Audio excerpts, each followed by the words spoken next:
Millions of senior citizens fall victim each year to fraud and scams. The elderly are seen as an easy target for scammers, so knowing what to look for is important for keeping you and your assets protected.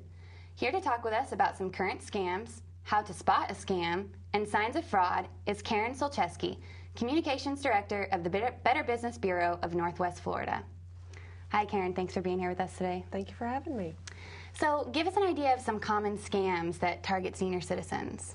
You know, one of the ones that we keep hearing that just will not go away are the foreign lottery scams or the sweepstakes scams.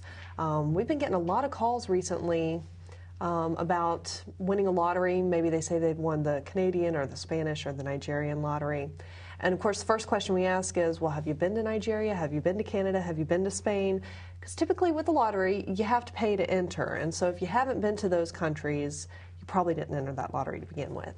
And then we hear a lot of people say, well, I just enter so many sweepstakes that, I just can't keep track of what I've entered and what I haven't. And again, we ask, have you been to those countries? Because if you're doing this by mail, it's actually illegal. So you probably don't want to be entering those lotteries overseas.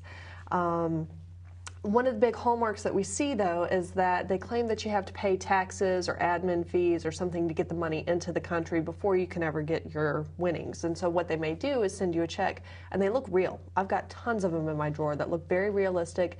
And if your bank doesn't ask questions, they may even let you deposit that check. But the problem is they want you to wire that money. You wire that money, you have no idea where it's really going, you have no way to get it back, and when a couple weeks go by and the bank realizes that that check is stolen or fraudulent, you're responsible for all that money that you wired. There's no way to get that back. So you definitely want to ask questions and be leery if you have to pay money to get money. So what are some ways that senior citizens can protect themselves from these scams? They're always going to be out there, so the biggest thing to do is ask questions. If something sounds too good to be true, and you'll hear me say this a lot, if it sounds too good to be true, it probably is. I mean, it's the very basic thing. If you have to pay money to get money, if you have to pay a very small fee in exchange for an exorbitant amount, maybe pay $1,500 to get $15 million, those kind of things just don't add up. Take time to do some homework. Any legitimate organization, business, institution, whatever, is going to be more than happy to let you take the time to call us at Better Business Bureau, to talk to your Attorney General's office, to talk to the Department of Consumer Services, to do your homework to make sure that you're making a smart decision. Well, what about just scams in general? They take advantage of the headlines, so there's no way we could possibly go through all of the scams that are out there right now. But we've seen, especially around tax time and even now making a resurgence, some IRS-related scams. They may claim that you are either owed a refund to try and pique your interest and get you excited, ooh, I'm getting money. Or they may try to scare you and say that you're being audited, or maybe you owe back taxes or something like that, to try and get you to make a rush decision without really thinking it through. So we see sometimes what they may do is they may mail you forms that look real. They look very realistic. They look like forms that might come from the IRS, but they're asking for things that the IRS doesn't normally ask for much more personal information than the IRS needs. And then the address that you're sending it to, of course, isn't actually the IRS, it's to the scammers. We saw a lot of scams related to the oil spill, fraudulent cleanups, fraudulent job opportunities. Whatever it is that's in the headlines right now, scammers will take advantage of that because most of the time people aren't paying attention to the nuances. They're just hoping that people will say, oh, there's a stimulus package out, maybe I can get some money. And so they're hoping that you're not paying attention and you're just going to take their word for it. So what are some questions you should ask or documents you should ask to see when you're hiring a company to perform a service? Especially for contractors, there's a lot of things that they're required to have, and you want to verify that they have all of that and that it's current. If you're looking to hire a contractor, first of all, get a reliability report from us. It's free of charge. You can go to our website, bbb.org, or you can call our office, 429-0002. We have a lot of information in our files, and if we don't have it, we can tell you where to get it. But ask how long the business has been around. A lot of the problems that we see with scammers are businesses that are new to the area, they take everybody's money, and then they leave town and go someplace else. And so we do talk real closely with other BBBs throughout the country to kind of give heads up whenever we see a scammer leaving our area and going someplace else. We also suggest that you check to make sure that whatever licensing, bonding, registration they're required to have, that all of that is current and up to date. And again, we can help you with that. If they're one of our BBB accredited businesses, we've already checked all that. We know that it's current. It's one of the requirements to be accredited.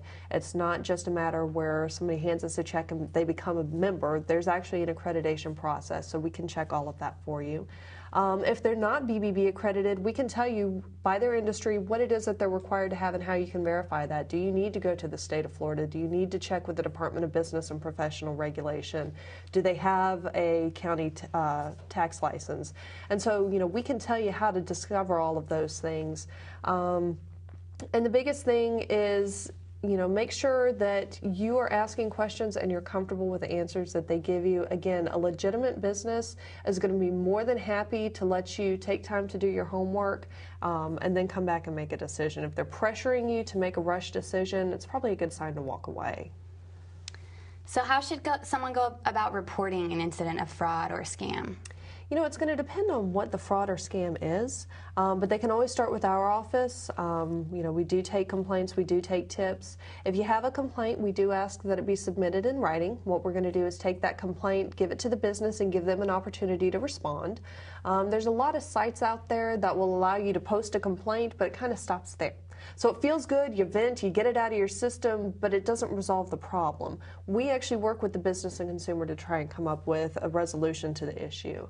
If you feel like it's truly been a fraud or a scam, you may also want to report it to your local law enforcement, call the Sheriff's Department or the Police Department. And then, you know, it may be a matter where we need to go to the State Attorney General or even the feds if necessary. We're actually working with the FBI on a case that started several years ago that we're working with our complainants. So, you know, again, start with us, file a complaint with us. If it needs to go further, we can direct you where to go. All right. What is the most important thing to remember about protecting yourself against scams? You are your own best defense. There are tons of people out there who are looking to take advantage of you. Taking the time to do some homework, to ask questions, do some research can save you so much heartache in the long run. When we look at identity theft victims, they sometimes spend up to 300 hours trying to correct their name. When we look at those who have been victims of fraud, there's a lot of time and effort that goes into trying to deal with the repercussions of all of that. And so taking the time, make a couple phone calls, go online to our website, do a little research, it will save you so much time and effort in the long run. Can you remind our viewers of the phone number that they can call to get more information about this topic? Sure. They can call our office at 429-0002. You can actually call anytime if you're looking to get a report on a business and just punch in the business phone number. It'll actually read you the report if it's after hours, tell you what we know about the business. Or if you just have questions, something doesn't sound right, any of our operators can help you answer those questions. Thank you, Karen. Appreciate you being here.